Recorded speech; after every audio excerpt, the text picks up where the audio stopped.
Medyo masikip, pero masaya naman dito. Para lang tayo mga babarkadang nagbabardagulan araw-araw. Ito si Joanna. Titibu-tibu lang yan. Pero ewan ko ba kung bakit gusto ni JR na panlalaki yung suot niya. Ito naman si Sister Maita.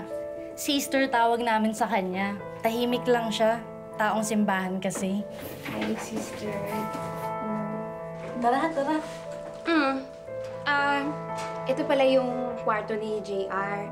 Sa ating 7, tig-isang araw lang tayo sa isang linggo na pwedeng tumabi sa kanya. Dati, ang Sunday ang araw ng Diyos. Ngayon, nandito ka na, ikaw na ang pang-Sunday. At saka, pag hindi ikaw ang jowa for the day, bawal ka pumasok dyan. Kasi magugulpi ka ng mga yan. Okay? Alam mo, hindi na naman kami ni JR. Kaya hindi ako tatabi sa kanya. Sayang naman. Isang araw lang kasi sa isang linggo ka makakatikim ng malambot na kama. Sakit kaya sa likod ng banig. Manghihingi ka na nga lang ng load. Hindi ka naman marunong mag-reply sa akin. Yan si Libay. Parehas lang yan ni JR. Kung sino-sino mga kachat, hindi makontento sa isa. Talaga? Ito naman, 4 sila dito. Ayaw ko kasi na maingay, kaya sa sala ako natutulog. Oh, okay lang. Doon ako sa sofa. Doon sa upuan. Be, kumain ka na ba? Nagluto ako dyan, oh. Be, baka naman may extra ka dyan. Gusto ko kasi magpa-keratin. Tingnan mo, pangit na ng buhok mo. Keratin, kakabigay ko lang sa'yo no isang araw, di ba? Nagpa-foods pa ka? Yan, si Rachel. Nokno ka ng arte sa katawan.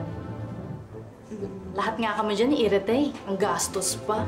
Oh, ginati ka pa kanina. Babalik ka rin naman pala.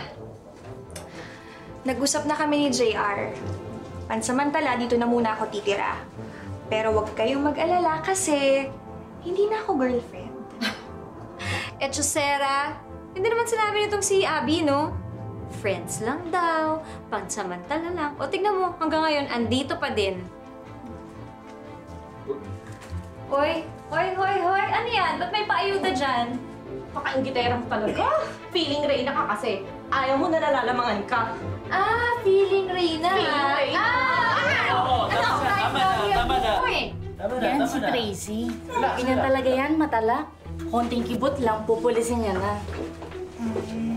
Siya kasi ang first girlfriend. Kaya tingin niya, lahat tayo nakikihati sa kanya. First girlfriend. Salamat sa house tour.